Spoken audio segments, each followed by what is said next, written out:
Grand angle environnemental. Très heureux de vous savoir être nombreux également, des amis de la Radio-Télévision Environnement et Conservation de la Nature. Merci de nous faire encore une fois confiance dans notre émission au Grand Angle Environnemental. Nous continuons sur la question de la conservation de la nature et réellement au niveau de la sensibilisation environnementale sur les espèces protégées, sur le trafic des espèces protégées. Alors, c'est une question que nous avions déjà commencé à aborder avec Maître Joe Kasongo, qui est juriste également, membre de l'organisation que nous appelons AWF. Avec lui, nous décortiquons toutes les questions parce qu'ils se sont lancés depuis un certain temps dans cette matière. Nous voulons encore en savoir plus pour la phase suivante. La dernière émission que nous avions fait avec lui, il nous a dit clairement que la sensibilisation continue. Ils vont quitter Kinshasa vers le Congo central. Et nous allons maintenant savoir la deuxième phase consistera à faire quoi et comment ils vont encore transmettre cette matière, quels sont les résultats qu'ils ont obtenus au niveau de la ville-province de Kinshasa avant d'entamer une autre province, parce que nous voulons protéger réellement des espèces et surtout veiller sur le développement durable. Maître Joe Kasongo est avec nous, lui disons salut et bienvenue. Nous avons le réel plaisir de vous avoir dans ces nouveaux numéros de Grand Angle Environnemental. Autrefois, nous avions échangé avec vous sur l'évaluation d'un projet que vous aviez lancé. Le projet consiste à sensibiliser, à conscientiser, jusqu'à ce que les gens transforment leur mentalité sur toutes les questions liées aux espèces protégées. Aujourd'hui, vous avez voulu entamer une autre phase. Vous voulez quitter Kinshasa pour une autre province ou pour d'autres provinces, particulièrement la province du Congo central. Quels ont été les résultats d'abord pour la ville-province de Kinshasa avant d'aller dans une autre province? Merci beaucoup, M. Gata, pour votre question. J'aimerais préciser que le projet ne se limite pas seulement à la sensibilisation et à la mobilisation. Le projet va au-delà de ces deux actions. Le projet vise principalement aussi à la formation. Parce que nous sommes partis d'un constat selon lequel les agences de l'État, qui sont pourtant censées appliquer la loi, n'étaient pas vraiment outillées en termes de connaissances d'abord et en termes de documentation. C'est pourquoi dans la première phase de notre projet, qui est financé par le département d'État américain INL en sigle, nous avons mis l'accent sur la formation du pouvoir judiciaire, des acteurs du pouvoir judiciaire, les juges et les magistrats, ainsi que les officiers de police judiciaire, tant de l'Institut congolais pour la conservation de la nature que de la police nationale. Et dans le cadre de ces projets, nous avons obtenu plusieurs résultats qui sont allés des saisies de produits illégaux de la faune qui transitaient par la ville de Kinshasa ou en provenance de certaines provinces, notamment la province de la Chopo, par Kisangani. Et nous avons obtenu, au-delà des saisies, des jugements, records de jugements qui n'ont jamais été obtenus à Kinshasa dans le cadre du projet, parce que ce sont des jugements qui ont été rendus par des juges ou des magistrats qui ont fait partie de notre réseau. Alors, c'est au vu de ces résultats que nous nous sommes dit, oui, nous luttons contre le braconnage ou la criminalité phonique, mais nous devons accentuer maintenant nos actions sur les principaux ou les principales frontières qui ont été pointées du doigt comme étant les principaux points de sortie ou de transit des produits illégaux de la faune.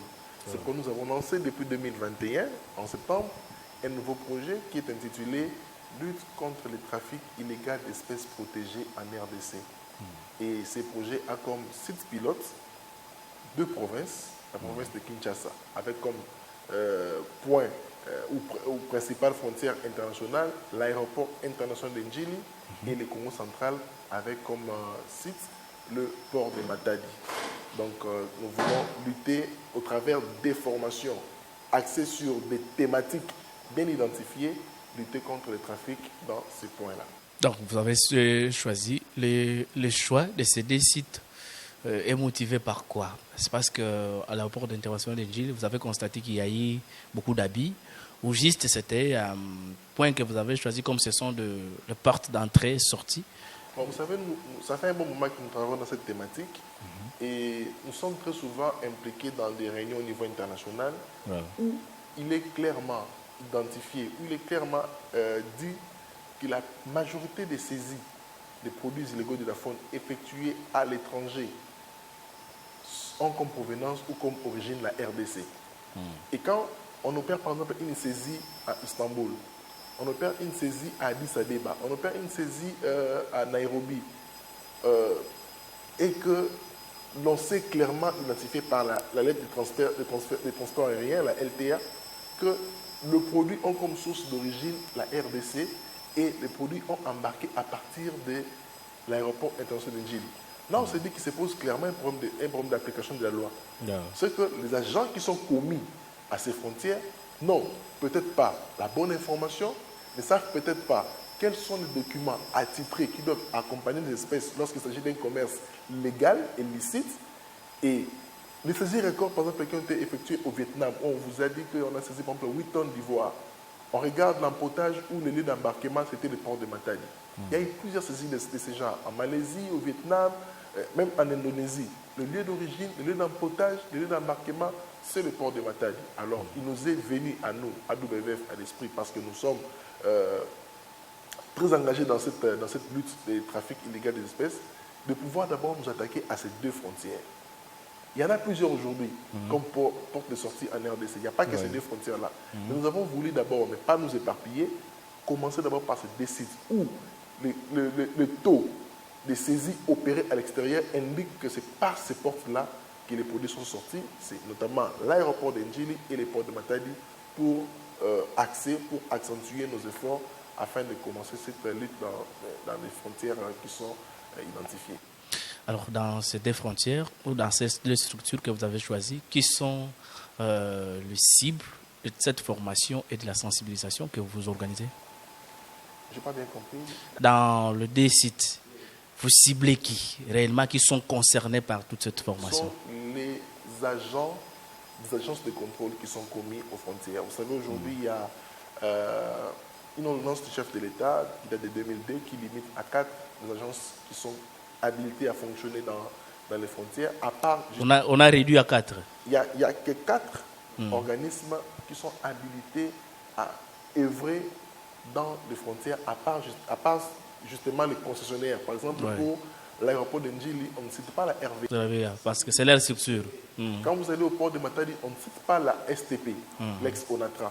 Alors, à part ces structures-là, il y a la DGM, la DGDA, l'OCC et les services d'hygiène aux frontières. Mais dans le cadre de ces projets, nous avons pris d'abord, parce que nous allons travailler au port et à l'aéroport de Njili, au port de Matadi et à l'aéroport de Njili, nous avons pris d'abord ces deux gestionnaires de ces frontières. Pour le port de Matadi, la SCTP, pour l'aéroport de Njili, la RVA. Et nous avons associé maintenant les 3 agences de contrôle, parce que l'hygiène aux frontières, ce n'est pas une agence de contrôle.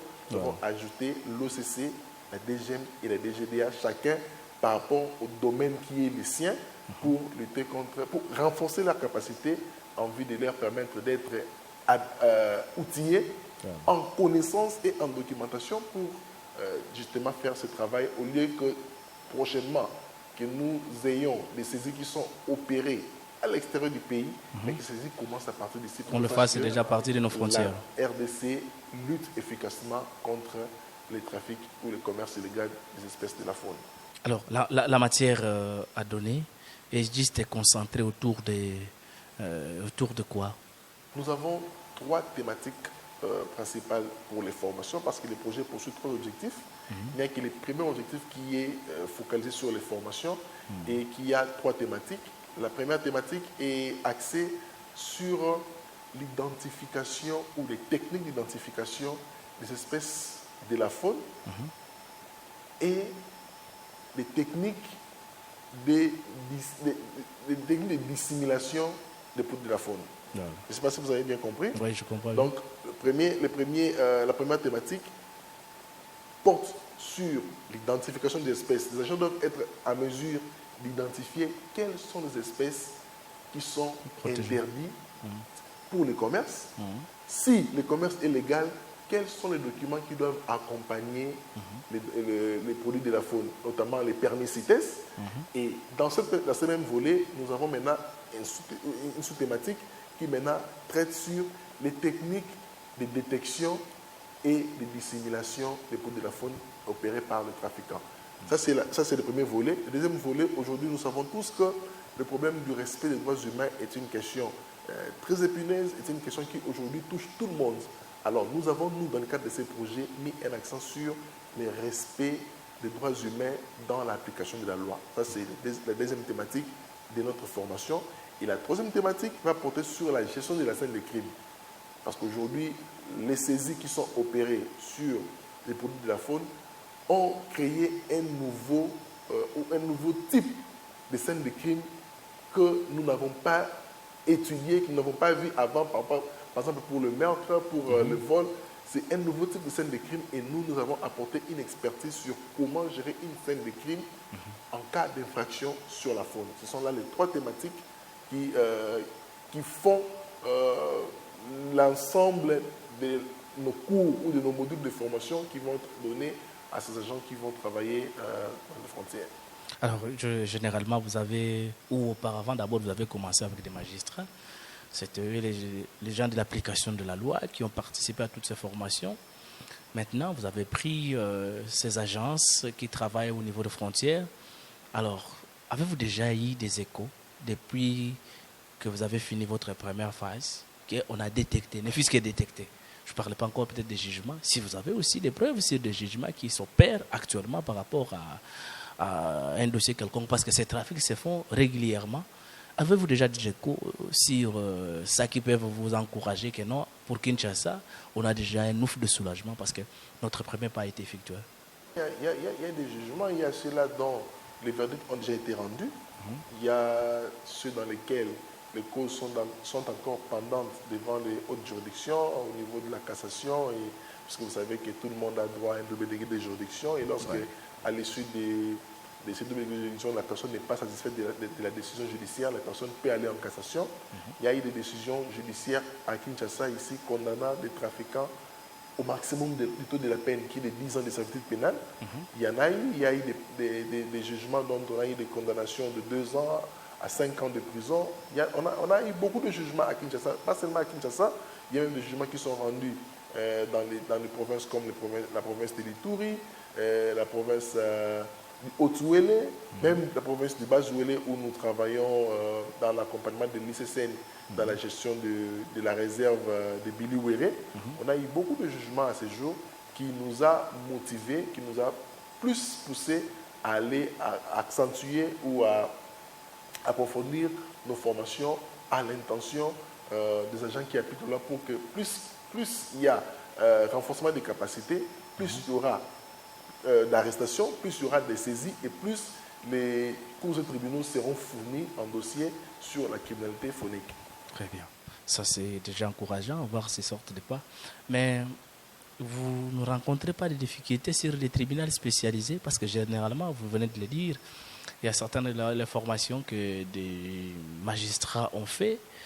Lors de leur formation, ils n'ont pas pu avoir des cours, par exemple, sur la criminalité phonique. Aujourd'hui, on se lance comme une nouvelle matière, ça apparaît comme une nouvelle matière dans leur domaine. Et comment ils s'en sortent? Est-ce qu'ils n'ont pas de difficultés? Est-ce qu'ils ne suggèrent pas qu'il y ait, ou vous ne suggérez pas qu'il y ait une nouvelle juridiction qui pourra traiter uniquement des crimes environnementaux? Vous savez, les pesanteurs sont nombreuses. Il n'y a pas que les juges ou les magistrats n'ont pas encore cette capacité à traiter les informations de la faune, mais il y a aussi des nombres élevés de juges aujourd'hui. Vous savez, aujourd'hui, les moyens qui sont alloués aux activités d'application de la loi et de lutte contre les formes de la criminalité phonique sont tellement insuffisants que nous n'arrivons pas à atteindre tout le monde. Aujourd'hui, on peut lancer un projet dans lequel on travaille avec 50 juges, par exemple, à Kinshasa. Mais Kinshasa, ce n'est même pas 10% des juges et magistrats qui composent la ville de Kinshasa. Vous imaginez, vous travaillez avec 50 juges et 50 magistrats, mais quand un dossier va être publié, ça va être publié comme un juge qui n'a pas fait partie de votre réseau. Voilà. Ça, c'est une difficulté que nous rencontrons aujourd'hui. Si on avait plus de moyens, on allait impliquer plus de juges et de magistrats, voire même, il y a des idées qui, par exemple, qui nous viennent en tête. S'il faudrait, par exemple, pour la formation, réunir un échantillon de juges, mais pour la sensibilisation, atteindre un plus large nombre de juges, par exemple, en faisant des descentes dans les juridictions. Même des avocats, parce que quand ils viennent aussi... Il y a des avocats qui aujourd'hui nous disent, mais vous voyez seulement les juges, mais quand il y a une infraction, quand il y a un dossier devant le cours de tribunal, ce sont des avocats qui vont prêter Pour leur plaider. ministère pour défendre ou pour occuper pour le compte de leurs clients. Il y a beaucoup de difficultés. Et même dans le peu de juges qui aujourd'hui sont informés, sont au courant de cette problématique, il y a une grosse épine aujourd'hui qui nous fait mal dans la tombe du pied, c'est la corruption. C'est le plus grand problème que nous rencontrons. C'est un grand rongeur. Le plus grand problème, la plus grosse difficulté, le plus grand challenge que nous avons aujourd'hui, c'est la corruption. À quel niveau? Au À niveau tous de... les niveaux. À tous les niveaux. À tous les niveaux. Même au niveau des magistrats. Je dis à tous les niveaux, même au niveau, ça commence même au niveau des OPJ. Même au niveau Parce des que ce OPJ. sont eux qui saisissent en premier Voilà, avant d'envoyer le dossier. Ce sont les premiers intervenants sur une scène de crime. À tous les niveaux, il y a la corruption. Mais peut-être qu'ils acceptent cette corruption parce qu'ils ne connaissent pas les dangers que court notre nature. Peut-être qu'ils voient que c'est un effet d'un animal. Pour un animal, on ne peut pas torturer un individu. C'est un fait. Il y a ceux-là qui le font parce qu'ils ne connaissent pas les bienfaits de la conservation d'une espèce protégée ou d'une espèce tout court. Mais il y a ceux-là qui le font en âme et conscience. Par souci d'avoir plus d'argent, de se faire de l'argent facile, comme on le dit, il va se dire, si je laisse seulement cette personne partir, j'aurai ça. À quoi bon les retenir ici? Tous les jours, il y a des personnes qu'on arrête, qu'on relâche. Ouais. Est-ce que c'est seulement pour cette personne qui a tué, mais sur quoi une bête qu'on va braquer tous nos projecteurs sur la personne? En tout cas, les motivations qui font en sorte qu'il y ait une corruption dans les chefs des agents qui appliquent la loi, en tout cas, sont diverses. Ouais. Alors, pendant que ces motivations sont tellement nombreuses, ça fait en sorte que la corruption prend toujours de l'ampleur et nous disons que la corruption est le plus grand catalyseur de la criminalité sur la faune en Afrique et en RDC particulièrement. Donc alors qu'on sent quand même que partout on s'est plaint de cette question. Est-ce qu'il y a quand même un remède pour ça? Bon, moi je pense que ce que nous faisons déjà, sensibiliser, c'est quelque chose parce qu'on ne peut pas aujourd'hui monter un projet contre la corruption. Et seulement conscientiser les acteurs. Je me souviens, nous avons eu à traiter avec un des juges qui a été membre d'une composition et a siégé dans le dossier qui a rendu la peine la plus élevée, comme j'avais de 10 ans. C'était juste par sensibilisation. On l'a rencontré un jour, on a discuté, on lui a fait voir, voilà ce qu'il faudrait faire, voilà les dommages présents et futurs sur la décimation des espèces protégées, voilà ce qui prévoit la loi, voilà vraiment ce que dit la loi. Parce que par moment, il y a des juges et des magistrats qui rendent la justice sans connaître la loi. Voilà. Vous allez voir, vous lisez un jugement qui a été rendu sur la criminalité phonique, vous lisez et les dispositifs et les motifs, vous allez voir nulle part où le juge fait allusion à la loi de 2014, par exemple. Vous dites, mais sur quoi est-ce qu'il s'est basé pour statuer? Est-ce que ça, ce n'est pas aussi une infraction? Rendre justice, par exemple, prendre une décision judiciaire sans se référer à la loi? Non, ce n'est pas ça peut être dû à un manque d'information. Vous savez, nous, on va par exemple à l'intérieur du pays, on rencontre des juges qui n'ont jamais eu connaissance de la loi de 2014. Est-ce que l'ignorance des magistrats n'est pas une infraction? Bon, ce n'est pas une infraction, mais c'est une faiblesse pour l'administration d'une bonne justice, pour l'état des droits, parce qu'un magistrat se doit d'appliquer une loi qui est en vigueur. Voilà. Lorsqu'un magistrat applique une loi qui n'est pas en vigueur ou dont les dispositions ont été abrogées, constitue une grande faiblesse dans l'administration de la justice. Voilà. Aujourd'hui, c'est l'État qui devrait assurer la vulgarisation des textes lorsqu'ils sont adoptés. Aujourd'hui, c'est nous, organisations de la société civile, nous, ONG, tant nationales qu'internationales, qui assurons ou qui assumons ce rôle-là. C'est nous qui, à travers des projets que nous implémentons, apportons la documentation aux juges et magistrats, alors que ça devait être la tâche première de l'État, que lorsqu'une loi est promulguée, cette loi devait être mise à la portée des juges et des magistrats pour renforcer la connaissance et pour permettre à ce que ceux-ci se basent sur les textes qui sont en vigueur pour dire les droits. Voilà. Mais malheureusement, on est en train de traverser cette période. Mais pourquoi votre sensibilisation et votre formation n'inclut pas tous les juges, par exemple, d'une province. Donc vous allez, au lieu peut-être d'attaquer 2-3 provinces, comme vous venez de dire, vous avez commencé avec Kinshasa, vous commencez avec le parquet de Matete, vous partez Kalamou, vous avancez, je sais moi, toutes ces juridictions. Comme ça, vous avez au moins toute une... Vous êtes rassuré que tous les juges de Kinshasa sont informés de la question parce que la question est cruciale. Vous savez, M. Serge, le plus gros problème, c'est d'abord un problème de moyens. Faire tout cela demande des moyens que nous n'avons pas encore. Parce que, je vous ai dit, quand il faut, par exemple, former 40 ou 50 juges pendant 3 jours, ça implique beaucoup d'argent. Et quand il faut le faire pour la ville de Kinshasa, par exemple, je n'ai pas les chiffres exacts du nombre de juges et de magistrats, mais chaque jour, nous avons des juges qui sont affectés ici et là et qui ont été nommés depuis... récemment, il y a eu même un nouveau concours qui a retenu, je pense, 2000 ou 2500 nouveaux magistrats. Vous savez, la plupart de ces magistrats voudront être affectés à Kinshasa et travailler dans la formation de toutes ces personnes-là demande beaucoup de moyens. C'est pourquoi, parallèlement, j'avais dit que si on ne sait pas former toutes les personnes, on peut former un échantillon, mais sensibiliser d'autres, parce que la formation et la sensibilisation est un peu différente. On peut descendre dans les cours de tribunaux, organiser des journées portes ouvertes dans un parquet, par exemple, de Matete. L'autre semaine, on fait au parquet d'Indjili. Mais ça demande aussi des moyens que nous n'avons pas actuellement. Je vous ai dit que les fonds qui sont alloués, tant déjà l'État n'alloue pratiquement rien aux activités de lutte contre les commerces illégaux ou la criminalité phonique. Et même les bailleurs de fonds, les fonds qui sont alloués exclusivement, pas pour la conservation, mais exclusivement pour les volets application de la loi, ne sont pas tellement énormes et ça ne nous permet pas de bien nous mouvoir pour faire notre travail. Mais est-ce que c'est comme ça qu'on a vu? Est-ce que l'avènement d'une juridiction spécialisée ne pourra pas vous arranger?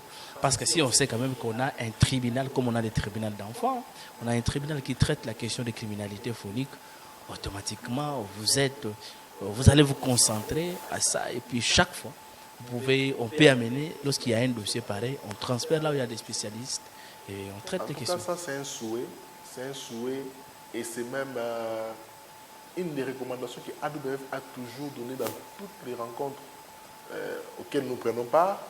Et au-delà même de cela, parce qu'en RDC, il y a quelques petits blocages par rapport à la création des juridictions spécialisées.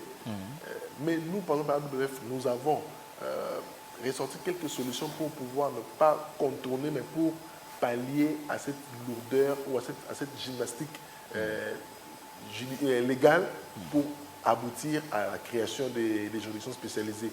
Mais en tout cas, c'est un souhait, parce que je vais vous donner un exemple. Moi, par exemple, j'ai été en Ouganda, où j'ai assisté 3 fois aux audiences dans une juridiction qui est spécialisée. En Ouganda, ça existe déjà. En Ouganda, ils ont déjà... Ça existe déjà. Il y a une juridiction seulement pour l'environnement, pas seulement pour les crimes phoniques. J'ai eu le privilège, par le canal de mon organisation, d'aller assister à quelques audiences, et j'ai vu comment les audiences étaient menées dans cette juridiction, comment à longueur de journée on ne traitait que des affaires sur le braconnage, le commerce illégal, et les peines qui étaient prononcées étaient des peines, quand je vous dis aujourd'hui, en Ouganda, au Kenya par exemple, aujourd'hui il y a des peines qui vont jusqu'à la peine de mort pour les infractions sur la faune. La peine de mort, c'est les infractions liées aux espèces de la faune. Oui, il y a même des peines à perpétuité, à perpétuité, des peines de 35 ans. Chez nous, on ne peut pas aller au-delà de 20 ans parce que le maximum de la peine en RDC, c'est 20 ans. Soit vous prononcez à 20 ans, soit vous prononcez la sortie pénale à perpétuité. Mais là, ils sont allés plus loin. Déjà parce qu'il y a cette évolution, parce qu'il y a cette cour, toutes les affaires relatives à la faune, ils sont orientés. Voilà. Et chez nous, ce sera aussi un grand bénéfice que l'on aura apporté au combat que nous menons aujourd'hui sur la protection légale et judiciaire des espèces qui sont en voie de disparition. Et si même cela n'est pas encore possible aujourd'hui, on peut avoir des chambres spécialisées dans les juridictions qui existent déjà. Je vais vous donner un exemple. Aujourd'hui, on a des tribunaux de travail qui existent. On a Même des commerces enfants aussi. qui existent, tout le monde des commerces qui existent. Mais ça n'a pas commencé directement. C'est ça. Ça a commencé par des chambres spécialisées dans les juridictions qui existaient déjà. Quand vous alliez, par exemple, au tribunal de grande instance, il y avait des chambres du travail. Ouais. Il y avait des chambres administratives pour les affaires relatives aux questions administratives, avant qu'il en ait créé des juridictions de l'ordre administratif. On peut commencer par là. On peut commencer par là. Mais jusqu'aujourd'hui, en République démocratique du Congo, même des chambres pareilles n'existaient Ça pas. n'existait pas. Alors, l'idée doit venir de qui pour que, ou soit, qui doit donner les go pour qu'on puisse démarrer même avec des chambres? Est-ce que ce sont les présidents des tribunaux? Est-ce que c'est vous, les ONG Je pense que cette internationales? idée doit émaner de tout le monde. Nous avons fait récemment un atelier par rapport à un projet que nous avons clôturé, le projet de notre première phase. Je vous dis que parmi les juges qui étaient dans la salle et les magistrats qui étaient dans la salle, en tout cas, beaucoup étaient de ce point de vue-là. Qu'il fallait, pour améliorer l'application de la loi, il fallait avoir, à défaut des juridictions spécialisées, des chambres spécialisées. Ça va de pair, en fait. Moi, je pense qu'aujourd'hui, l'idée doit venir de tout le monde. L'État congolais, le juge et même les magistrats eux-mêmes qui doivent dire le droit, et pourquoi pas l'Institut congolais pour la conservation de la nature, à qui ou sur qui repose la charge de la gestion de la faune et de la flore en RDC. Je pense qu'il faudrait qu'il y ait un travail, une synergie entre les acteurs de la société civile que nous sommes, que nous autres là qui appuyons l'ICCN dans son travail, l'ICCN lui-même, ainsi que le pouvoir judiciaire. Nous devons nous mettre ensemble pour étudier la faisabilité de cette démarche et voir comment ça peut aboutir dans un futur que nous espérons très proche. C'est comme ça que ça nécessite de quelqu'un qui doit prendre le courage pour réunir tout ce monde. Voilà. Peut-être c'est là que ça pose le problème. Nous, par exemple, à AWF, nous avons plusieurs fois fait des recommandations à notre bailleur de fonds, qui est le département d'État américain, INL, pour voir dans un futur comment mobiliser des fonds pour initier une telle action. Si aujourd'hui notre bailleur de fonds met à la disposition de AWF les moyens, ça ne sera pas quelque chose de difficile parce que nous avons déjà appuyé cela dans d'autres pays où j'ai cité. On peut seulement utiliser cette expertise-là ici à RDC, contacter les bonnes personnes, mettre les bonnes personnes sur une même table, commencer les discussions, briser d'abord la glace, mettre les acteurs, les parties prenantes clés par rapport à cette idée-là ensemble, voir comment entamer par des ateliers, des rencontres, des routes, comment ça va, voir comment, comme je disais, mettre cette machine en marche pour aboutir à la mise en place de cette juridiction spécialisée, de ces juridictions spécialisées ou des chambres spécialisées qui, je vous l'assure, en tout cas, va donner un coup de pouce à la lutte que nous menons tous sur les combats contre le trafic des espèces sauvages. Est-ce que si l'idée ne pouvait pas venir d'une loi provenant des députés nationaux, ils font une loi et puis ça va vous faciliter peut-être la tâche avec d'autres démarches? C'est pourquoi je vous ai dit, tout le monde est concerné. Tout le monde est concerné. Au Parlement, il y a une chambre, une commission environnement. Il y a le pouvoir exécutif au travers du ministère de l'Environnement qui est le ministère des tutelles de l'ICCN. Tout le monde est concerné, mais seulement comme j'avais dit que la procédure pour aboutir à des juridictions spécialisées, c'est une procédure qui prend beaucoup de temps. Je vous donne un exemple. La création des juridictions de travail a été matérialisée depuis 2002, lorsque la loi a été prise. La loi portant création des tribunaux de travail a été prise en 2002. Mais la mise en place effective n'est intervenue qu'il y a à peine 5 ans. Le problème, c'est quoi? La lenteur d'administration? Donc, il y a beaucoup de préalables, il y a beaucoup de considérations qu'il faudrait prendre en compte pour arriver à mettre en place ces juridictions pour qu'elles deviennent opérationnelles ou fonctionnelles. C'est pourquoi j'ai dit, pour contourner ces lenteurs, pour contourner ces marasmes-là administratifs, je pense qu'il faudrait partir des chambres spécialisées. À défaut des chambres spécialisées, nous, à l'UBVF, aujourd'hui, nous avons même fait, au Kenya, par exemple, ou en Éthiopie, nous avons fait un réseautage des juges et magistrats spécialisés dans les questions environnementales ou les questions des espèces sauvages. Voilà, c'est autant d'idées que nous pouvons mettre en place pour essayer de limiter cette faiblesse d'avoir une juridiction spécialisée. Nous faisons ce qu'on appelle les networking et les mentorships. On met d'abord en réseau les juges et magistrats qui ont eu à subir plusieurs fois des formations. Et après avoir mis ces juges en place dans un réseau, nous assurons maintenant un mentorat. Un mentorat qui peut durer 1 à 2 ans. Et 1 à 2 ans, ou 1 année ou 2 années, où il y aura un mentor pour chaque groupe de juges ou magistrats qui va suivre leur travail par rapport aux performances qu'ils vont déployer, par rapport aux performances qu'ils vont afficher. Ils seront même cotés. Et à la fin de 2 ans, on sait qu'on a un réseau de 10 juges ou 10 magistrats à Kinshasa, 10 ou 10 magistrats à Kisangani, à Goma, et on sait que dans chaque juridiction, le chef de juridiction ou le chef d'office, s'il s'agit du parquet, c'est que dans mon office, dans ma juridiction, s'il y a une affaire relative à la criminalité phonique, je sais où l'orienter. Je sais que dans mon parquet, j'ai 5 magistrats qui sont spécialisés dans les questions sur la faune sauvage. Donc, aussitôt qu'un dossier arrive, lorsque le procureur de Rébus attribue, il sait que pour ce dossier, j'attribue à M. Gata, j'attribue à M. Tel. Quand ça arrive au niveau du tribunal, le président du tribunal, avant de désigner une chambre, il sait que dans cette chambre, il y a des experts, il y a des spécialistes qui sont désignés par le tribunal ou par le parquet comme étant spécialistes de cette matière, et c'est vers eux que ces dossiers seront orientés. C'est autant de solutions que nous, dans AWF, nous faisons déjà au Kenya, en Éthiopie et même au Rwanda actuellement. Donc ça fait autant d'idées qu'on peut mettre en place, actuellement, c'est aussi parmi les thématiques sur lesquelles nous faisons des levées de fonds auprès de notre bailleur pour commencer d'abord par là. Commencer d'abord par peut-être dans un futur proche, comme je dis toujours, d'ici 2023-2024, comme ce sont aussi des idées qui ont enchanté notre bailleur de fonds. Peut-être que d'ici là, vous allez voir qu'on va vous appeler. Mais Serge, venez, nous avons lancé un projet de networking et mentorship of the judiciary. Ça sera une très bonne chose. Et puis ça va nous pousser vraiment à vous acclamer. Maintenant, une observation, parce que toutes ces propositions ici constituent en même temps un conseil pour des ministres et pour l'État congolais en général.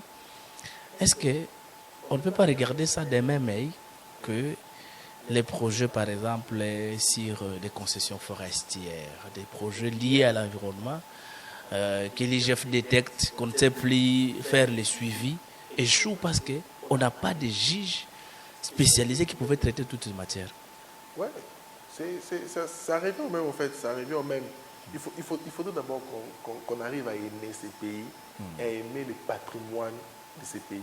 Et dans le patrimoine, nous avons aussi le patrimoine animalier. Ça fait partie du patrimoine de l'État. Nous devons de les protéger. Même forestiers, parce qu'aujourd'hui, ils s'appellent partout pays solution. Voilà.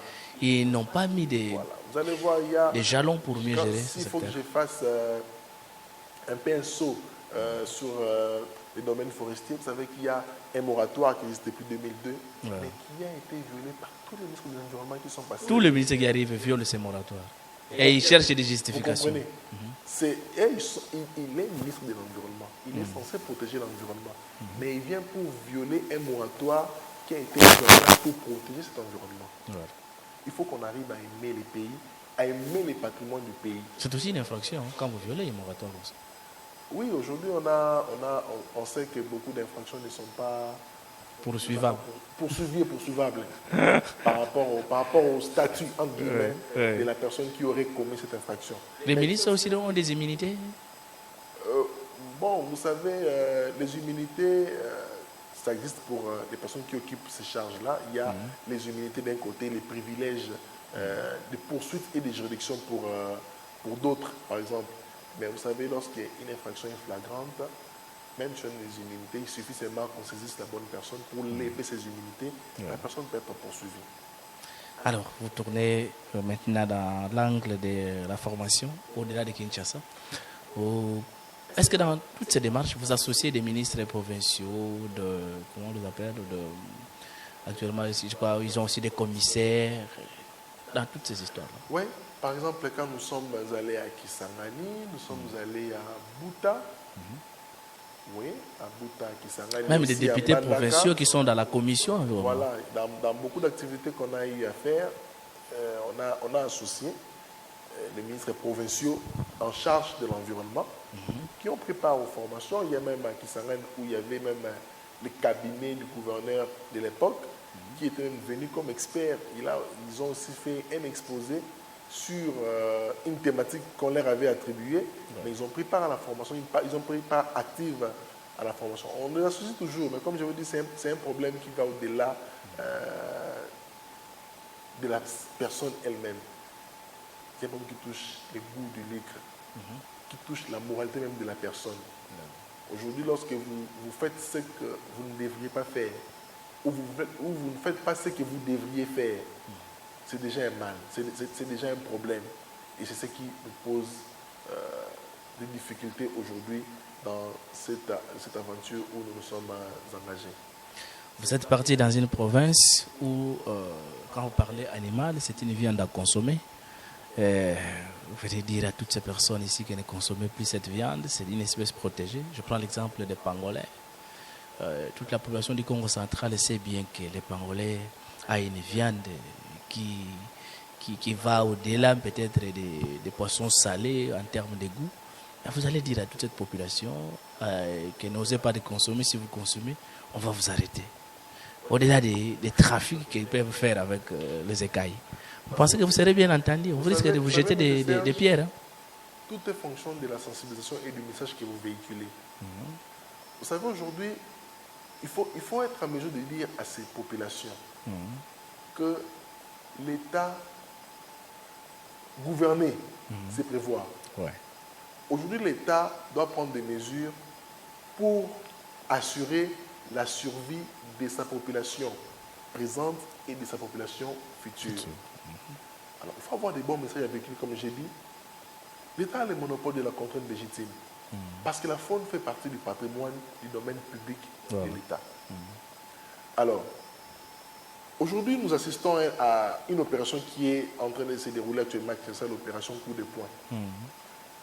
Certains vous diront qu'ils ont acheté auprès de l'État. Mais c'est le même État aujourd'hui qui vient pour démolir.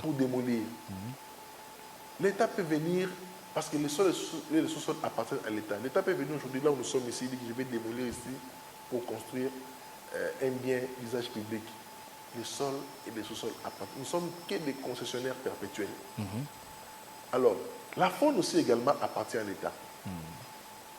Aujourd'hui, les pangolins, par exemple, c'est actuellement l'une des espèces protégées les plus prisées et les plus illégalement commercialisées actuellement dans le monde.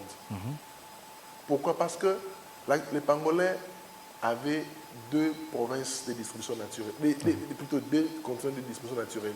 Il y avait l'Asie et l'Afrique. Actuellement, il n'y a plus de pangolins en Asie. Et c'est aujourd'hui ces Asiatiques qui s'attaquent maintenant aux pangolins africains. C'est par rapport maintenant à la montée, à la recrudescence de ces commerces, ces trafics aujourd'hui, que les pangolins a été classés comme espèce intégralement protégée. Alors, il suffit de dire à ces populations que si vous consommez, si vous utilisez cette faune à des niveaux non soutenables, vous-même, avant que vous ne mouriez, vous allez mourir de faim. Et déjà, quand vous mourrez de faim, quand sera-t-il de vos enfants, progéniture, de votre futur? C'est pourquoi vous voyez aujourd'hui, on a institué des systèmes d'annexes ou de protection d'espèces protégées. C'est qu'il faudrait donner aux espèces le temps nécessaire et la possibilité nécessaire pour se procréer, pour se régénérer. Quand l'utilisation ou quand le prélèvement de la faune est supérieur au taux de reproduction d'une espèce, cette espèce est condamnée à mourir. C'est pourquoi on laisse toujours aux espèces le temps de pouvoir se reproduire pour que pendant 6 mois, vous ne tuez pas, vous n'abattez pas. On vous dit, parce qu'il y a des espèces qui sont partiellement protégées. Pour ces espèces-là, la chasse n'est pas interdite. La consommation n'est pas interdite. Mais on vous l'interdit pendant un moment pour permettre à ces espèces-là de se reproduire, pour que vous, dans 5 ans, 10 ans, continuez toujours à manger cette espèce-là. Parce que si vous consommez tout en 2023, Et en 2024, vous allez consommer quoi? C'est fini. On voulait en 2023 consommer de février à mars, en avril, et de mai à août ne consommez pas. Vous allez consommer de septembre à décembre. C'est pour vous que l'État fait ça. C'est pour ça que j'ai dit gouverner, c'est prévoir. L'État a prévu, ce sont les mécanismes que l'État a mis en place pour aider sa population, surtout celle qui est fortement liée à la consommation de la viande de brousse, de pouvoir continuer à bénéficier des propriétés ou de la protéine animale dont regorgent ces espèces-là. Mais il faudrait les faire de manière organisée, de manière ordonnée. Mais pour les espèces qui sont intégralement protégées, ce sont des espèces où on vous dit que ces espèces sont déjà en danger d'extinction. Donc, on ne dit pas qu'il faudrait les abattre pendant une période et les consommer, ou ne pas les abattre pendant une autre période. Ne les abattez plus parce que ils vont disparaître. Voilà. Même si on instituait, même si on mettait les périodes de chasse pour ces espèces-là, si on se met seulement à les chasser, à les abattre, on ne les reverra plus. Ces espèces-là seront éteintes. C'est pourquoi je dis, on doit toujours avoir un bon message à véhiculer. Et surtout, avoir, à côté de la sensibilisation, à côté de l'interdiction, il faut toujours avoir des activités alternatives. Parce que ce dont ont besoin ces populations, c'est la protéine animale. Donc, vous pouvez leur dire qu'il y a la protéine animale dans d'autres espèces. Voilà, qu'il faut consommer. Il n'y a pas que... Surtout des animaux que nous élevons. Il n'y a pas que les saumons. Il n'y a pas que l'antilope qui a des protéines animales. Il y a le bœuf, il y a le porc, la chèvre et tout ça. Il y a la chèvre. Vous pouvez trouver la protéine animale. Peut-être pendant cette période de transition où on vous demande de ne pas abattre une antilope ou une gazelle, vous pouvez consommer la viande de bœuf. Donc faites l'élevage. Faites l'élevage. C'est pourquoi je dis qu'il faut toujours faire accompagner cette sensibilisation, cette interdiction avec des activités alternatives, parce que quelqu'un qui a faim ou un ventre affamé n'a point d'oreille. Voilà. Vous allez dire ne pas abattre, mais pendant cette période, qu'est-ce que la personne va manger? Si il est notoirement connu que c'est une population, c'est une communauté qui ne vit que de la chasse. Pendant la période de fermeture de chasse, qu'elle va manger cette population? C'est fini, ils vont toujours revenir. Ils vont toujours faire la chasse illégale. Alors, maître, nous tendons vraiment vers la fin. La particularité pour la province du Congo central, par rapport à tout ce que vous projetez comme des activités, sera quoi? Le choix d'abord de la province, c'est, comme je vous ai dit, c'est le fait que cette province regorge aujourd'hui le plus grand ou les plus grands ports à partir d'où sortent et entrent le cargaison de grandes quantités d'importation et d'exportation. Et c'est à travers ces mouvements-là, ces mouvements d'import et d'export, que les produits illégaux de la faune sortent de la RDC ou entrent ou transitent par la RDC. Comme j'ai dit en amont, des saisies opérées à l'extérieur ont identifié clairement que c'est le port de Matadi. Actuellement, il y a d'autres ports qui sont nés à Matadi. Il y a le port de Boma, il y a le port MGT, qui aujourd'hui connaît aussi un grand afflux en matière d'import et d'export. Donc, c'est par rapport au fait que ce sont des points de sortie de grandes quantités. Quand je dis de grandes quantités, des tonnes et des tonnes ne sortent pas par l'aéroport de Djili. Ils sortent par le port. On peut saisir 100 kg, 200 kg par cargo. Mais si on parle de tonnes, 2, 3 tonnes, c'est vers le port de Matadi que ça sort. C'est pourquoi nous avons voulu concentrer aussi nos efforts là-bas. J'ai été en contact avec des agents de la police, par exemple de la STP. Ils ne savent même pas que tous ces produits, tous ces qui ont été opérés à l'extérieur sont passés par le port de Matadi. Ils ne savent pas. Ils ne savent même pas. Ils ne savent même pas que ces informations existent. Ah bon? Donc, donc vous comprenez, c'est un travail. Il y a vraiment une raison d'aller faire cette sensibilisation et cette formation. Et quand on leur a dit ça, ils étaient vraiment enthousiasmés. Et vous sentez qu'ils sont dans l'effervescence de pouvoir connaître. Et comme j'ai dit, la profondeur et la richesse de nos modules de formation. J'ai donné juste l'intitulé.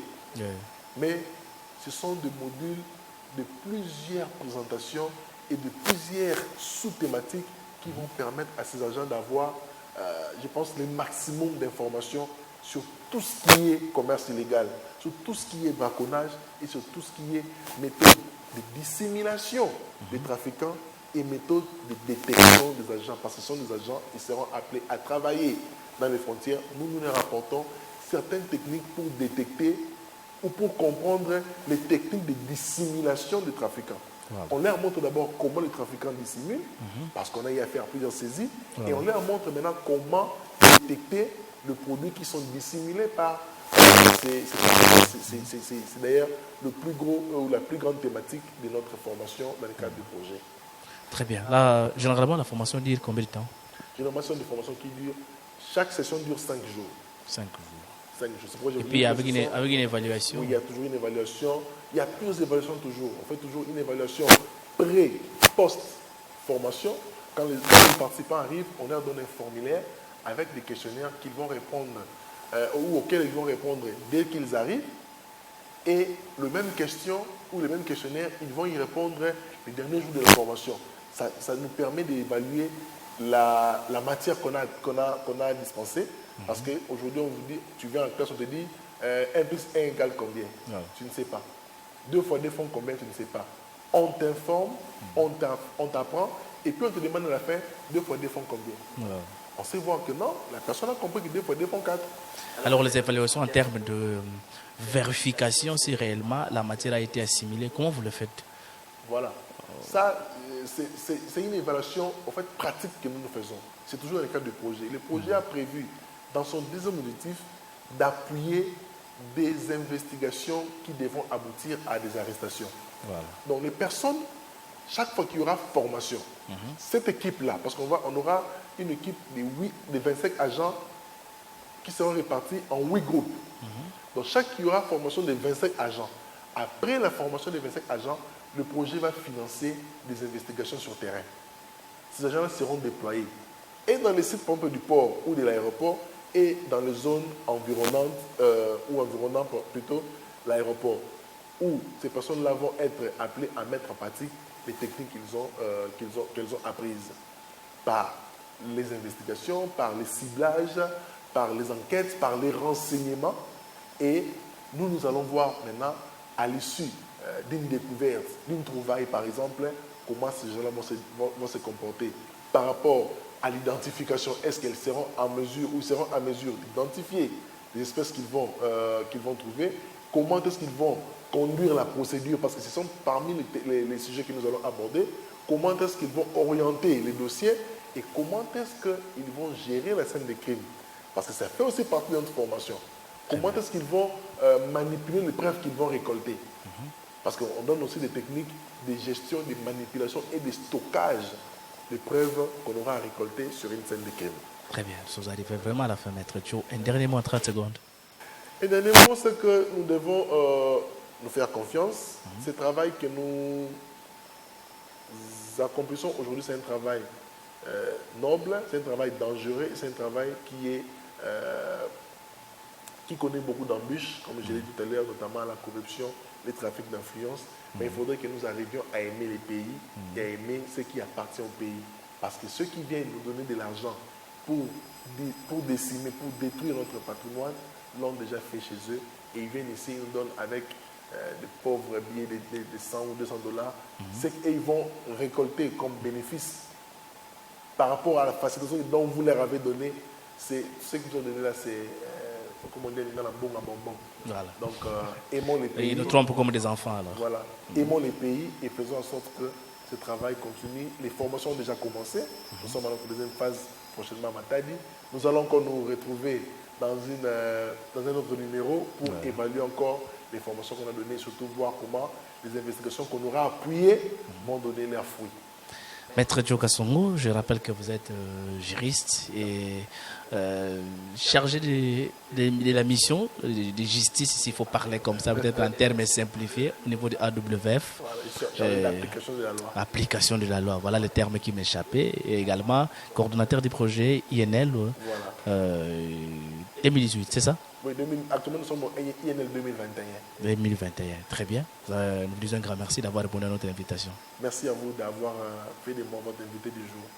Merci, Maître Joe Kasongo. Nous sommes vraiment à la fin de notre émission Grand Angle Environnemental. Nous disons un grand merci à toute l'équipe technique qui nous a accompagnés, Gédon Sedemani et Rodrigue Bonda. Quant à moi, je vous retrouve prochainement dans un autre numéro. D'ici là, portez-vous bien. Bonne suite des programmes sur la télévision verte. Au revoir. Grand Angle Environnemental.